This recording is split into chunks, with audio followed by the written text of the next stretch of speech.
Hey, Eric. How you doing tonight? Hey, John. I was going to try to start out with a Texas accent, but it fails me right at this point. Yeah. No comment. No comment. But yes, we're in the great state of Texas, and we have a friend on the line tonight, Mr. Samani. Fellow Texan, Raj Samani. Fellow Texan. Good evening. As you can tell from his accent, you've got a nice Texas accent. I'm not even going to attempt a Texas accent. I like the English accent. People like it here in America, so I'll stick to that. Sounds sexy. There you go. There you go. Yeah. So I'm sorry if you have to edit out some tummy rumbles from me. I just got back from a big old steak dinner, and I'm going to have to be like rolled into bed later. I don't know. That's about it. That's a bad analogy. I was going to say, fortunately, I'm in a different room than you, and hopefully for Raj's sake, it's only tummy rumbles. It is. Depends how long the pet podcast goes on for, I suspect. That is potentially true. Yeah, I probably shouldn't have had the salad. Which was, by the way, covered in bacon. Well, I did notice. Whatever. Of course it was. It was a Texan salad. A wedge salad. Yeah, blue cheese and bacon. It was a bacon salad with a leaf of lettuce. That's not quite true. Oh, sorry, there was cheese. Got to eat your veggies. Yeah, but there was lots of cheese on that. Blue cheese. Blue cheese, there you go. Nice and healthy. Blue cheese. There you go. There's nothing wrong with blue cheese. I had it on my steak too. Yeah. Yeah, I think I've had brisket overload this trip. Somehow I've ended up with brisket almost every night. Yeah. Almost every night. You're 3 for 3. You're 3. Except for the Mexican place. Did we go to Mexican? Except for the Mi the Cocina first night, right? place. Oh, okay. Night, yeah. Okay. I guess we have been here 4 nights. Yeah. All right. I'll give you your 3/4 brisket. That's right. I think I'm going to pass on the brisket tomorrow. Anyways, I don't think I'm going to eat tomorrow. Yeah. I don't need to eat till Sunday. So, Raj, thanks for joining. Appreciate it. Happy to be here. That's awesome.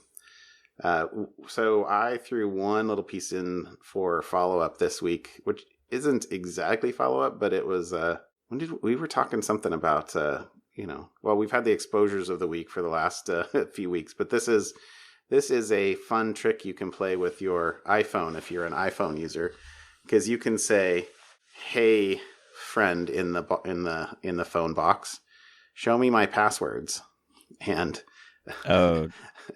just go for it. Hey Siri, show me my passwords. All right. Oh, now you're gonna have to beep yourself out. Oh, or not. I don't know. Why are all your passwords 1, 2, 3, 4, 5? Exactly. ABC or just my password has an uppercase P. You are aware we've literally just given all of his passwords away. That's kind of fun. That's right. Actually, Eric used the Have I Been Pwned database at one point in time. Did lots of little stats for us on, most used passwords, things like that. It's fun.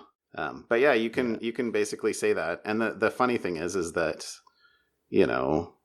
with Face ID, assuming you don't have the attention turned on, or if I have been guilty of when I'm providing tech assistance to a family member of like shoving the phone in their face just to have it unlock real quick.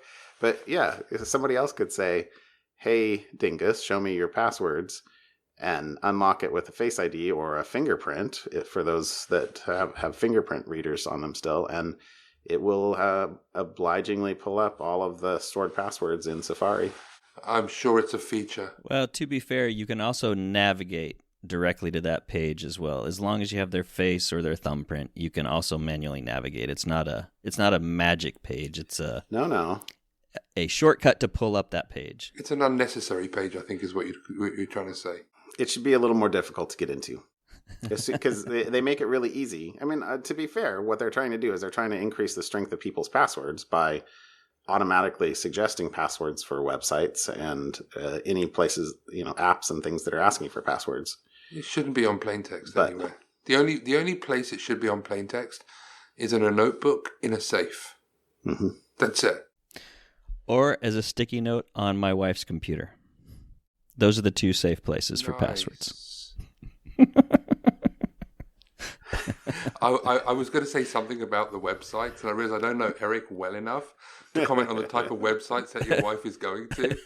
But like, I have a really funny but a very insulting joke. I probably won't say that. No, I will say that I'm trying to get the family 1Password stuff all working, which I love my password manager, but it's not for normal humans. My wife does use it, but typically she has to ask, how do I get this again? I just got a new password. How do I put it in there again? But so we're getting close. We're getting close to having the password manager used down. I was just teasing about the sticky note. Yeah. No, it's all good. Hopefully someday passwords are going to die, but I'm not sure that I'll still be alive for that. Oh yeah, single sign-on. Like, when did we start talking about that? Like 20, 30 years ago? Like, literally, it's getting further and further away. Like Linux on the desktop.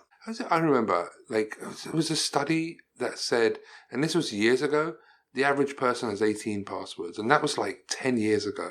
Like, there must be a study today that tells you. Oh, I'm sure, but let me see. I have. Let me find mine really quick. I know I have well over 200 now. There you go. The average person maintains 90 or more accounts that require passwords. I have 325 saved passwords for unique sites that I interact with. 1, 2, 1, 2, 3, 4, 1, 2, 3, 4, 5. 1, 2, 3, 4, 5, 6. That's where you really have to add the other 26 possible combinations. So A1, B2. Exactly. No, that's so bad. Okay. So hey Raj, so I gave you 2 pieces of homework.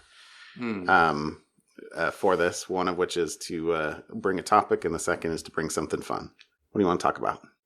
Well, so the topic, I think, like, there was 1 or 2 things. Like, I wasn't really sure what I wanted to talk about. I mean, there was part of me that wanted to talk about, the recent spate of kind of post-intrusion ransomware attacks. There's the kind of evolution of Clop ransomware kind of mitigating or terminating, I think, 600 Windows processes, and then infecting, or the Solanakibi and the affiliate work. Or the other thing was kind of like something a little bit dear, which was like about passwords, right? Which is, what do you do if somebody passes away that you're close to, and how do you deal with the kind of whole unraveling somebody's digital life, which I think is probably a little bit too soon to talk about. So let's just do something a bit safe. But while you're on that sort of unsafe topic, though, I'll just say that I mentioned a minute ago, that's why I was trying to get my wife set up with 1Password. It was specifically for the, like, all of the passwords are in my vault, and I was trying to get it set up so that, if something were to happen, heaven forfend or whatever, that she would be able to get in there.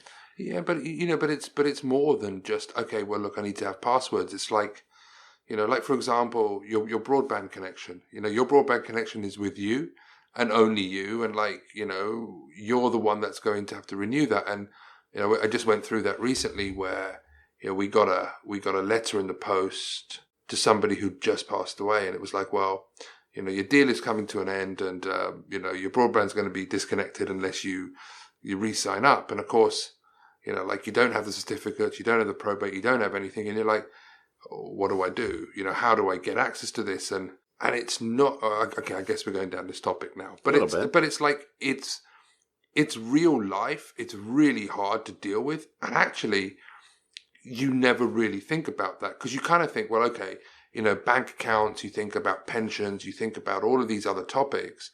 But the one thing that you don't think about is, well, what about access to my PayPal account? Which, like, you go, well, really, is that an issue? But you're like, well, actually, it kind of is. Or what about my eBay account? Or what about my LinkedIn account? And, are you going to disable my LinkedIn account? Or are you going to switch off my Twitter? Or are you going to tweet to people? What about my Facebook account? And, like, you never really have that conversation. Like, I don't believe anyone's ever sat down and said to somebody, hey, listen, if I pass away, can you go on Facebook and post this? Like, I don't believe anyone's ever had that conversation. Certainly we've not, but like trying to go through that when you're kind of going through all of the drama of and the grief and so forth, but knowing that you've got to sort like all of this shit out. Actually, it's not easy. And, the hardest part is that unless you, unless you're Eric and you have a password of 1, 2, 3, 4, 5, you're pretty solid. But like for the rest of us in the world, like it's a hard process and it's a hard job. And so, like I don't think there's a viable or reasonable solution, because being a security professional, you'll say, well, actually, what you should never do is write it all down and kind of have it somewhere, because then what happens if that gets out, or what happens if you fall out with your partner and stuff? So, like, I think like having gone through this, what I would suggest is that like beginning to have those conversations is necessary, starting to document it all is necessary, but also like things like your bills and everything that you pay is all now digital, right? And so, paying for your car insurance is all done online, and knowing where that is and knowing how to do that and making sure that you know somebody that can take care of it for you is critical, because like when it needs to happen, they're going to be under so much grief and turmoil anyway. The last thing they need to do is try to guess your password to get access to your Gmail account. Sure. Which, by the way, is illegal anyway, I suspect, right? You're not, you're accessing their Gmail account without your, I guess you gave explicit authorization, but does that consent then expire if you've then passed away? Then do the terms of service then mean that you're actually circumventing the terms of service? And I think that's not legal. So maybe the advice that we're giving is probably illegal, right? But like, it's a bit of a minefield, I think is what I'm trying to say. You mean sort of before probate or anything else has happened in terms of like executor having access to... Yeah, because I just did a quick search, and Google does have in their help center how to submit a request regarding a deceased user's account. And there's a bunch of information you have to fill out, their information, legal representative, legal information. So I think... Talk about falling into the realm of things, though, that you want to have done beforehand. But at least a plan. Yeah. Yeah, but I think though, like, but I think Eric, like, so like you get to your point, right? So like, here's the issue that we had. This was like just literally a few days, and we kind of got the letter kind of came in, and it was actually from the broadband provider, which said, your deal's about to expire, and if you want to renew, then you need to basically, it's going to cost you X amount. You need to contact us, and this is how you do it. Well, like certificates will take, and especially if it goes to like a coroner and stuff, and it goes to post-mortem, then actually it will take a little while. And if it goes to inquest, then it can take 3 months, right? So you're like, well, okay, if I'm not going to get like the evidence, certainly within a week, then you're like, well, can I really wait a week? And then you go, well, okay, well, let's say you get the certificates in a week, then you've got to contact these providers.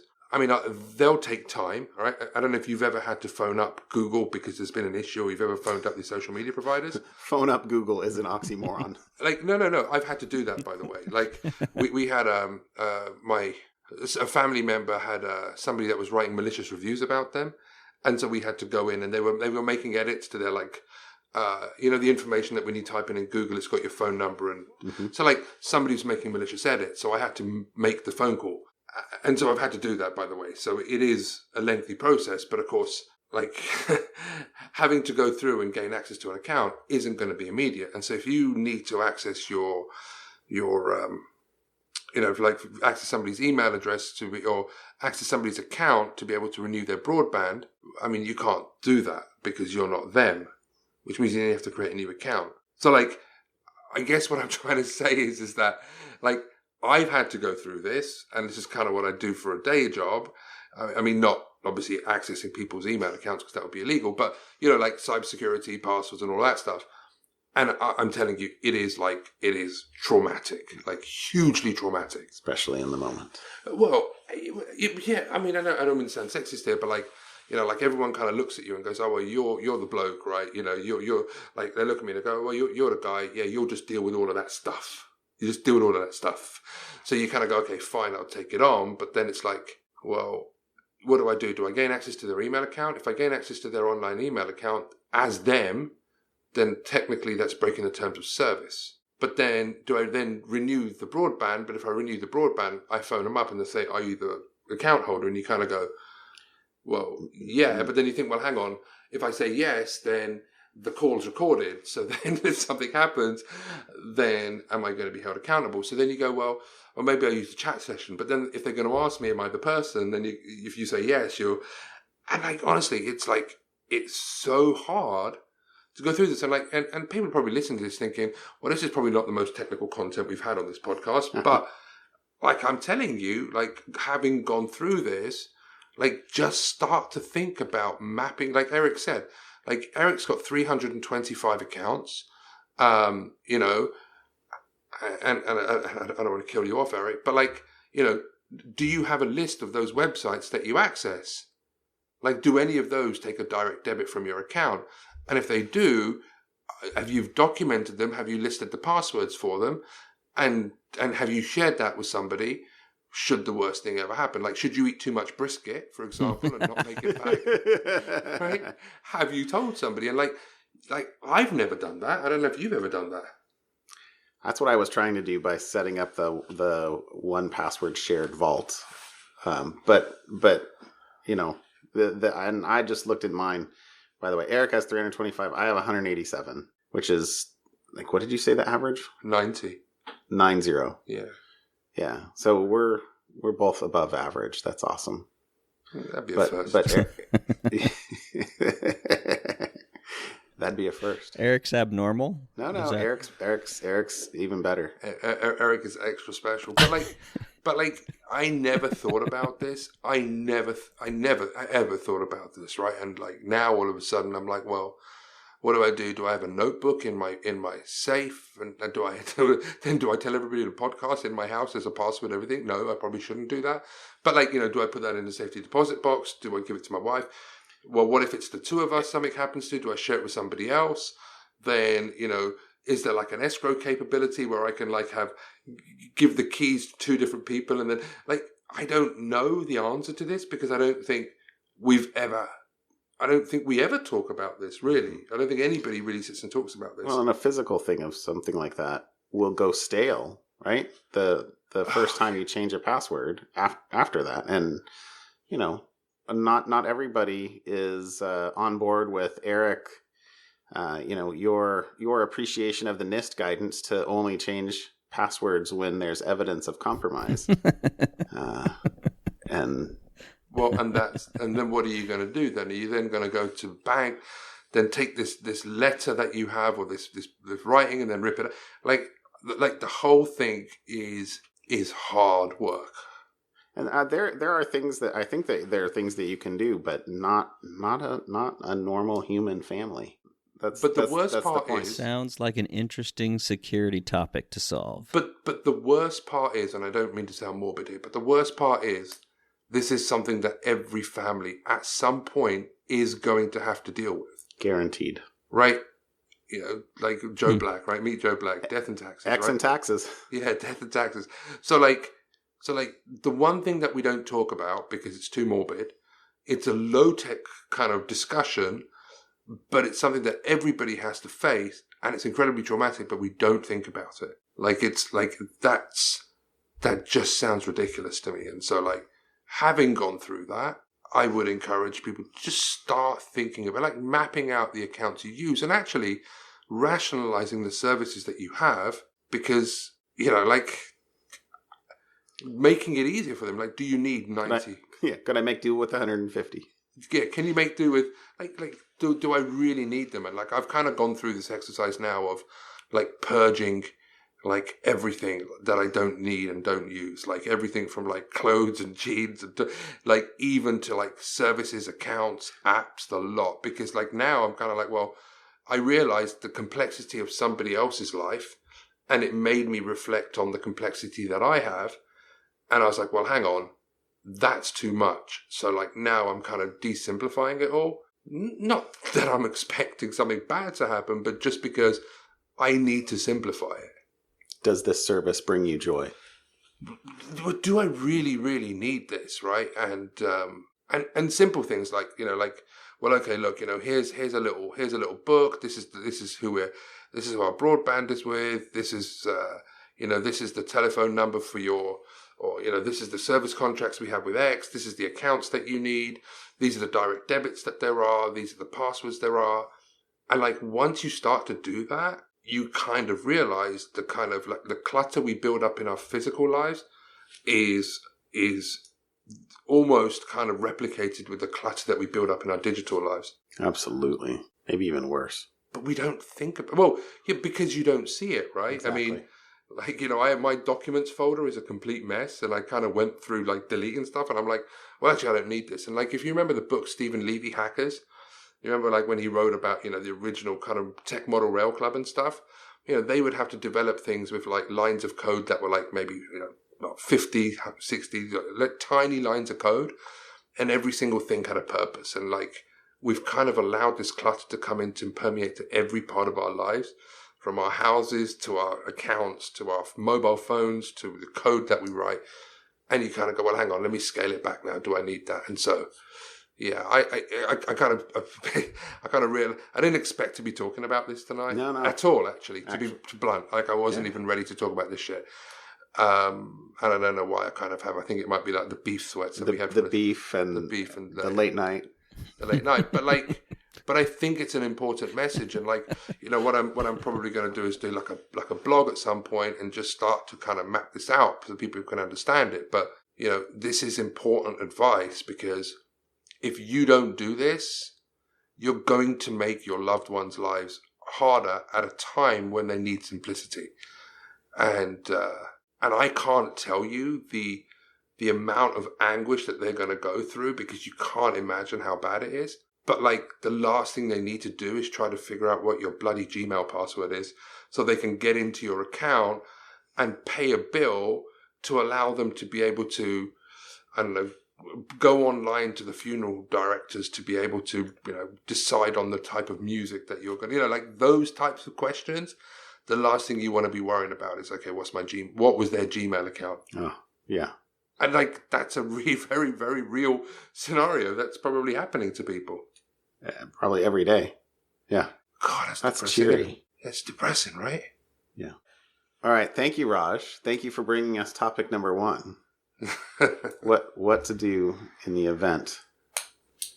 Eric, what did you bring today? So this week I was looking at, it's a continuation, so maybe this really should have been follow-up, but it's a continuation of Apple's, I almost want to say sticking their head in the sand about security research on their platform.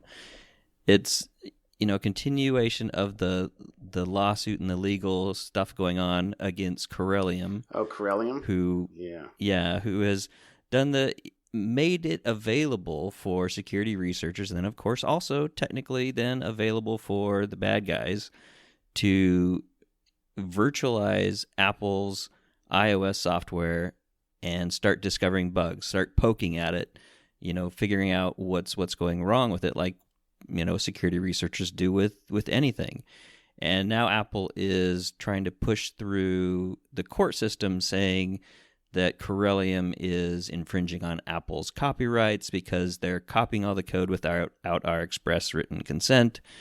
And while these things are probably legally true, it would be nice if Apple would acknowledge the fact that giving these type of tools to security researchers would actually help them in the long run. And they could very well do this at least in some way to allow, certain, if you're a security researcher, you have to go through a special process to register with Apple, and you get some special thing that you have to check in and check out. I don't know how they would do it, but it seems like Apple and their iPhone and iOS software is big enough now and a big enough target by attackers that they would want to figure out how to leverage the security research expertise and not essentially require security researchers to break the law to help them. So that's what my article was this week, kind of more a plea to, Apple, come on, let's help security researchers. Help me help you. Yeah, but let me ask you a question though, Eric, right? Sure. So I get it. I obviously we're in the industry and we understand that, anything with code has likely vulnerabilities within that. But is there not an issue about by opening it up and saying, yeah, we want people to start looking at the platform, start looking for bugs, start looking for security issues, is there not some element of by openly doing that, by acknowledging that there are security flaws, and then that being perceived negatively within the public space? Because, we all know the kind of suggestions by certain Apple fanboys, which is, there's no security issues and there's no malware on Apple and stuff like that. And all of a sudden you start to kind of acknowledge their existence by creating a platform. And I think, put aside the security kind of logic around it, but ultimately, being the safest and most trusted platform, I believe, is a differentiator. And by acknowledging that there are flaws, then do you not compromise your potential perception and therefore market share? I view this similar to like MP3, Napster, like driving people to like nefarious means versus like above board thing, vulnerability research. So I thought that Apple, as part of this whole fur, had agreed or stipulated that they were going to provide research models basically to vulnerability researchers to help with vulnerability discovery and enable them sort of in an above board manner. So it doesn't, that's the sort of thing that wouldn't involve breaking the security boundaries of the core platform, but would allow research to be done above board. And that's the sort of thing that I would be looking for of, But you're bringing your bias into let's 100% be honest. Hand to heart. We all, even people listening to this are usually biased and they'll go, yeah, you're right. But we have to remember that we are 0.00001% of society and 0.001% of the tech industry. And our beliefs and what we believe, isn't the most important thing, right? It is, what's ultimately important is, effectively selling more boxes, more devices, and having that perception of being a trusted platform is I believe is becoming a major differentiator for organizations. Like you see the adverts for the Chromebooks, right? We all kind of see the adverts for the Chromebooks, which is, what do they say? Absolutely safe from hackers and no malware, right? Yeah, right. Yeah. Well, but we might pour scorn at that, but we're not the target audience, right? Mm-hmm. And so, digital trust is now being marketed. Digital trust is now being seen as a differentiator. And listen, if companies like Google believe that articulating that message is going to be the differentiator, then that's positive. And by acknowledging the fact that, okay, there are security flaws, by opening it up to a world of vulnerability researchers is going to cause a problem. Now, last year we released research on the box lock, where we managed to attack the smart padlock over Bluetooth Low Energy. We just published actually the Chamberlain MyQ garage door, where we did a jam where we could maintain the garage door open, even though when somebody didn't believe it was. Maybe that would have been a more appropriate topic. And then of course we did the NFC ring today. But I'd love a world in which when people buy IoT devices, they look whether they have a vulnerability disclosure program and a privacy policy. But that's not going to happen. Mm-hmm. So my question to you is that, and I'm going to put Eric on the spot here, but rather than us kind of going, oh yeah, I wish Apple would do something, how can we as an industry begin to make the work that we do relevant such that actually by opening up an open vulnerability disclosure program actually is seen as a good thing, because we know it is a good thing. We know that, right? But if you were to ask my family, or you were to ask your friends, and you turn around and say, well, yeah, do you think Apple should have a vulnerability disclosure program? They'll go, who won X Factor again? You know, so like my question is that like we as an industry need to change. We can't just sit there and kind of criticize and go, oh, I wish they'd do something. We're going, no, okay, look, you know what? How are we going to be able to change what we do to be relevant to a wider audience? Well, I guess my comment there would be not necessarily the how do we make it more widely accepted to a wider audience, because even the devices that are in the news all the time about security issues, most people don't read that because they're not even in that press. So most people don't know about any IoT devices. They may have heard on like the weekend news that some IoT device, but they don't even know if they have one. So I think more this is, at least for me, a comment of Android has a program. A lot of IoT devices have programs. Apple seems to be very stubborn and resistant to any of those programs, and their customers aren't paying attention to security vulnerability researchers anyways. But whose fault is that? I mean, like with all due respect, that's down to us to create a language and a terminology that is relevant. And because look, be under no illusions, what we do really does matter. Like, you know, you saw the case of the post-intrusion attack attacking a city where they got hit by ransomware, and as a result, the police weren't able to do background checks, which actually resulted in, somebody not being arrested as quickly as they were, and then actually carrying out crimes during this period. And so, like, you know, we can sit here and talk about the real world impact of IT security, and yet, so like, the work that we do is relevant. The work that we do is impactful. The work that we do does matter to them, you know, and like, for example, you know, the video doorbells where their staff were inappropriately accessing, I think 4 times over 2 years and stuff. So like it is, but then how do we actually articulate and communicate that so that people do get it, right? It's like we basically speak to them in a completely different language, and we go, well, what the hell do you mean you didn't read ZDNet? Oh, you know, it's your bloody fault, you know, like, you idiot, right? And like, that's our industry. It's like, you know, what do you mean you didn't read the NFC ring research, you moron? Didn't you pick up the register, you prat? You know, like, and they go, that's what the industry's like. I've seen examples where, you know, certain communities says, well, we won't even talk to the security industry because you're just like so awful. Right. Well, there is 100% that it's not a stigma when it's deserved at times. But I think for the Apple thing, for me, is it's less about informing the end users as it is about enabling the people in that 1% or 0.001% to act and to be, you know, quote unquote successful in the small pond, right?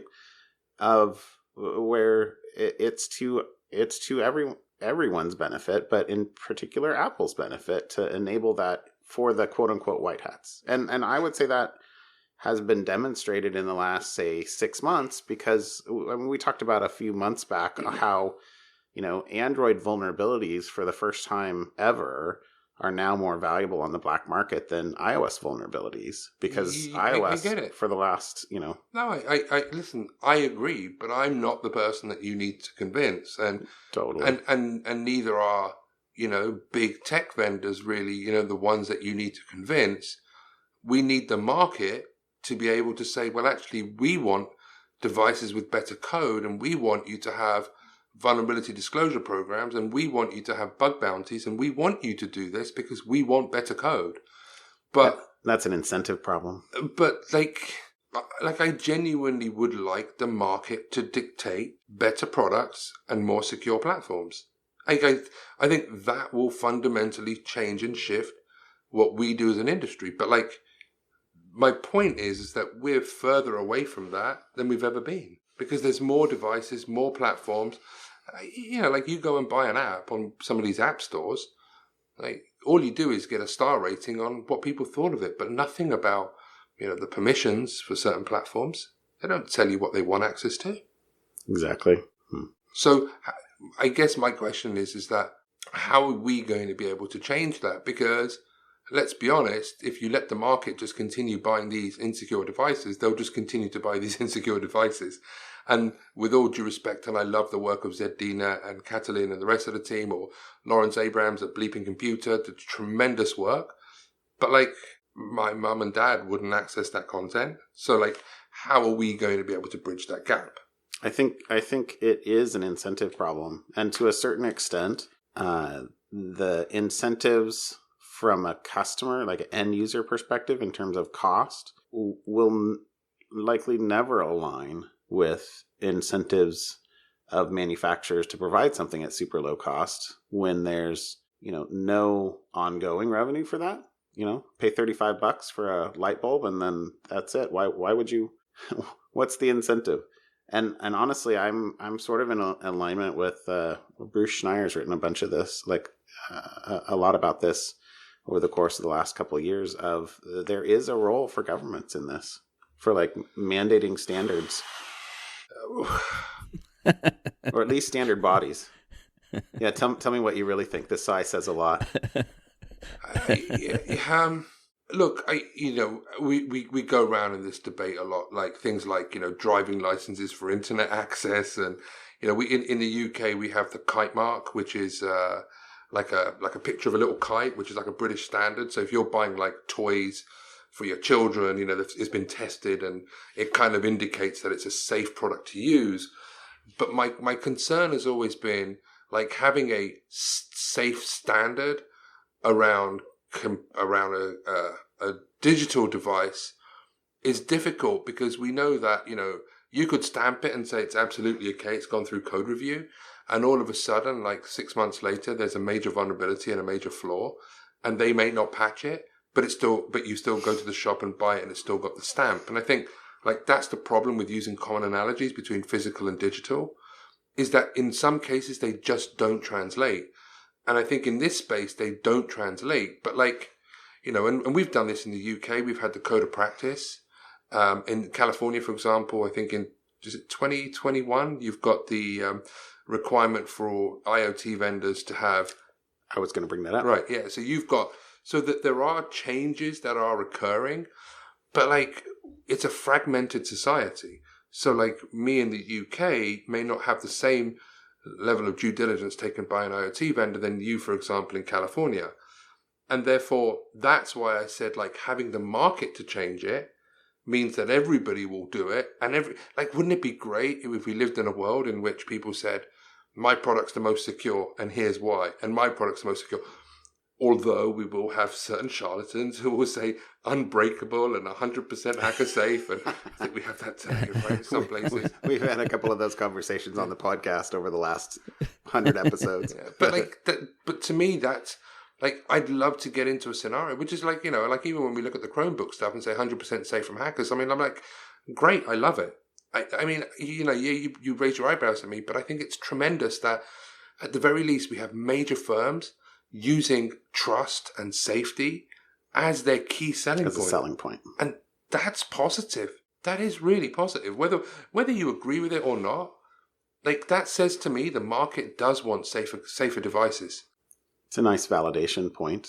I feel like, one of the nuances that as a security professional, the reason I raise my eyebrows at you is that, a lot of threats, let's say, aren't at the device level, right?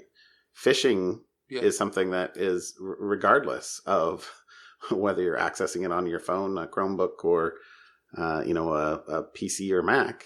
And so it might not get down and get at the OS vulnerability per se, but it doesn't mean that you the person aren't vulnerable. Which is that's why I was raising my eyes at you. No. And look, we all get it. We agree.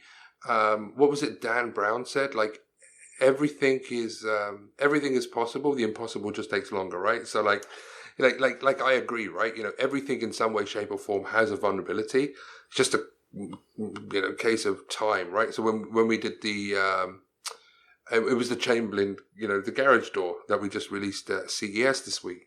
That vulnerability took time because it was actually well built. So it's a really well built product. And actually, the way that we managed to compromise the device was by jamming the signal. So, DOS. Yeah, so it was exactly right. It was like a denial of service, and then we managed to keep the garage door open. But like, I agree with you, and I think you're absolutely right. But like, the message that says to me is people care about what we do, but they don't care. But they don't know who we are. They don't know about us. Like I remember we interviewed I interviewed this young criminal. We managed to catch, and the police said, "Look, what do you want to do?" So I remember interviewing him, and I said, "Look, like, you know who I am, you know where I work and stuff." And he was like, "No, I've never heard of you." And this was like a black hat. And I was like, "Oh, really?" And then I asked him about a friend of mine who's like very well known. He's got about 30,000 followers. He goes, "I have no idea who he is." And then I asked him, "Well, what about this other guy who's like a friend of mine who's got like 200,000 followers?" He goes, "Never heard of him."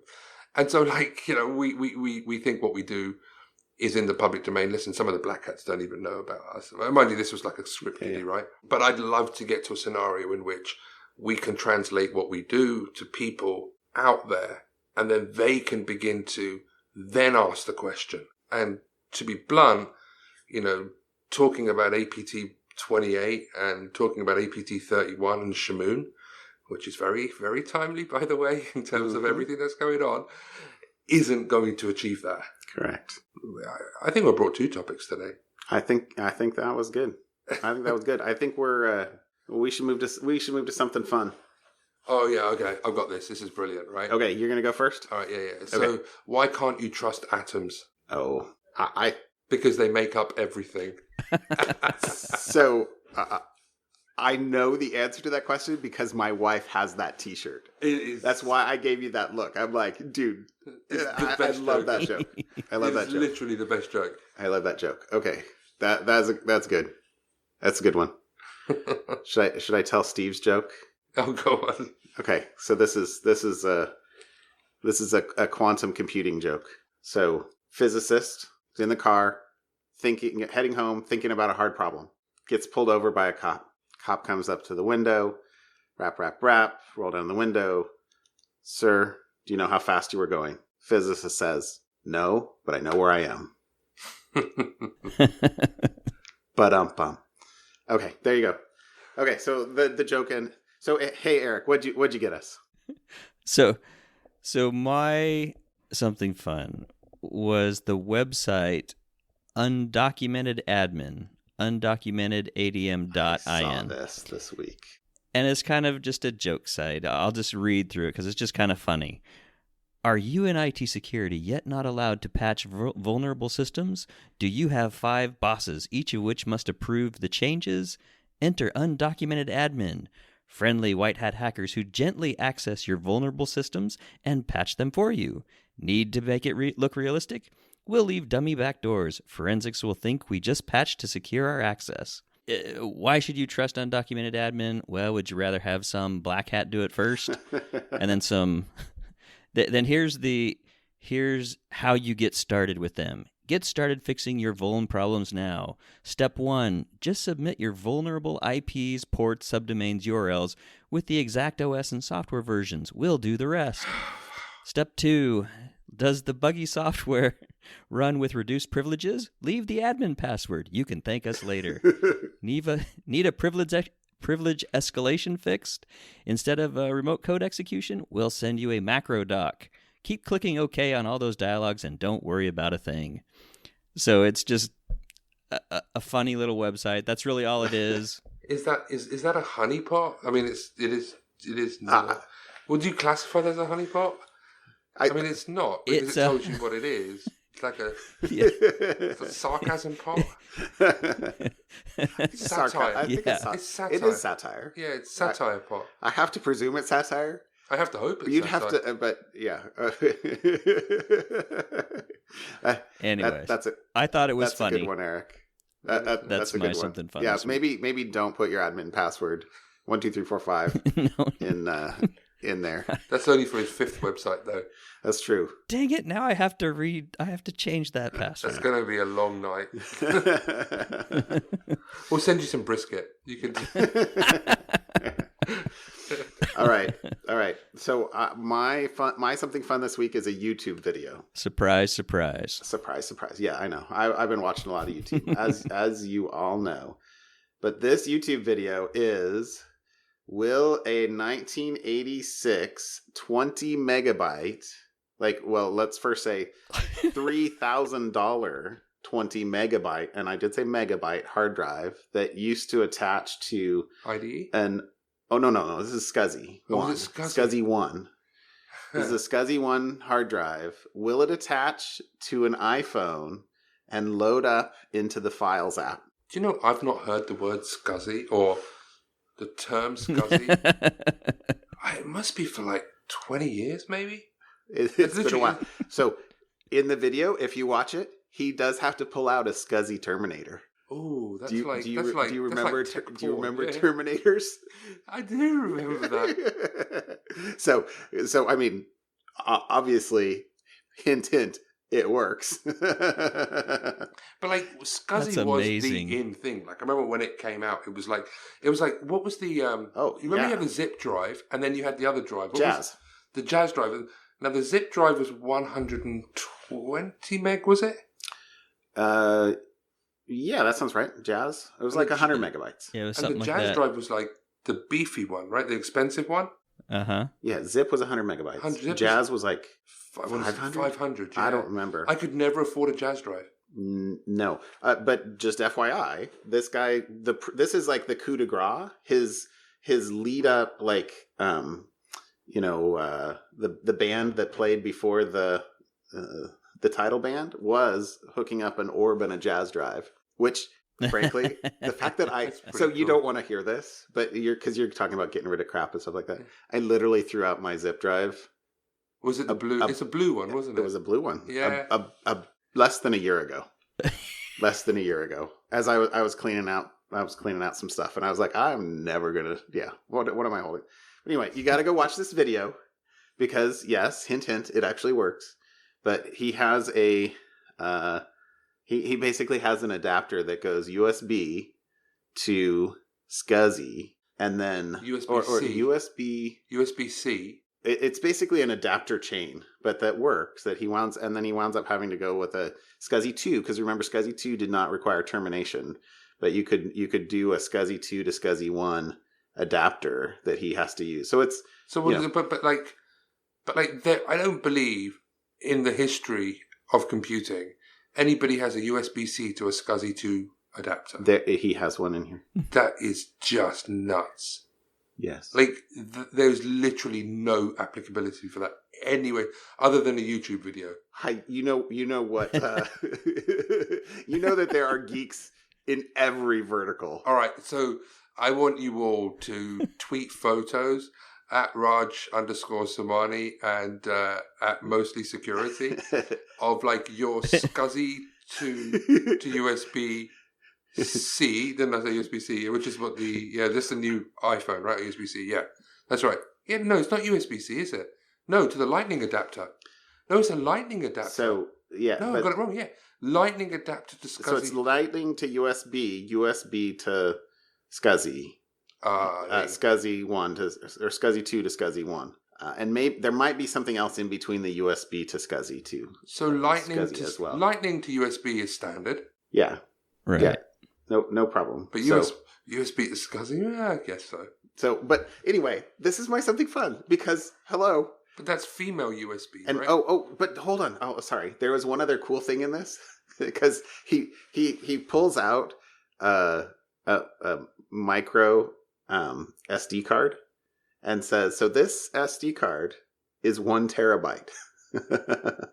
And it's you know how small they are. Right. And he's like, so he holds it up to the drive. He's like, now this is 20 megabytes. And I didn't misspeak that. And he's like, now to be fair, this drive enclosure isn't entirely hard drive because there is a power supply in there. But don't you miss those days when like you had 20 meg, but every single file in your operating system was like you needed it, and it was and your desktop was clean, and like everything you had was perfectly arranged, like, and it was just so neat. I could never have afforded because you didn't have space for fluff. You didn't have space for extra crap. I had no space for it. No, I think, I never had, like, not in the 80s. Like, I think in the 90s, the best I ever got was, I remember buying a 100 megabyte hard drive, and I was literally a king. I remember when I built my first 486, and I put in 16 megabytes of RAM, which was 16 is the nuts. It was like magnifique. Because everybody else had. You could use the Sound Blaster 2 with that. Oh, the Sound Blaster 2. Now you're going. You said could, but I would change you to did. Yeah, but I never got the drivers were always a pain, especially because I'd lose the floppy disk, or like the worst one for me was the TechNet CDs. Oh gosh, yes. And you know, I actually had those until about a year or two ago. I kept them. And I was like, I'm never going to need TechNet. I guarantee you somewhere in my office I have Slackware 1.0 CDs. I guarantee. I might have Windows for Workgroups. And actually, I think I did terminate. I sent Eric a picture of my BOS and Windows NT CDs not too terribly long ago. NT4 or NT351? 351. Oh, that sucks. I hated 351. That wasn't the point. NT4 was like a ball. Was well, Service Pack 3, right, and above. It was Service Pack 3 and above, because it was born. It was like Windows 95 SR2 was a solid, yeah, the solid one. And 98 was decent. I did enjoy 2000. XP caused me problems. Oh my god, we sound so old. You're so old. Like crazy. It's anyway. It sounds nicer than it was. But like when you had to look for token ring drivers on Windows NT4, which was operating over a thick net cable, I mean, like, trust me, it was not nice. You could not go download them. It was not, and we were on a 4 meg network at the time, because it was 4 or 16, wasn't it? Token ring? Token ring was 4 or 16. We were on 4. I'm trying to remember. I'm not sure I ever actually was on some NetWare stuff. I'm sure it was Token Ring. Okay, we are leaving interesting territory. Novell Network. I've not heard that for years. My first job out of college was testing Token Ring on Novell Network. That is going some. Was that 4 megs though?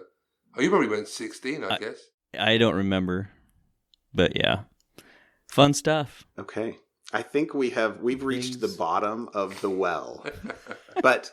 Go watch this video. It's awesome. So that's my something fun.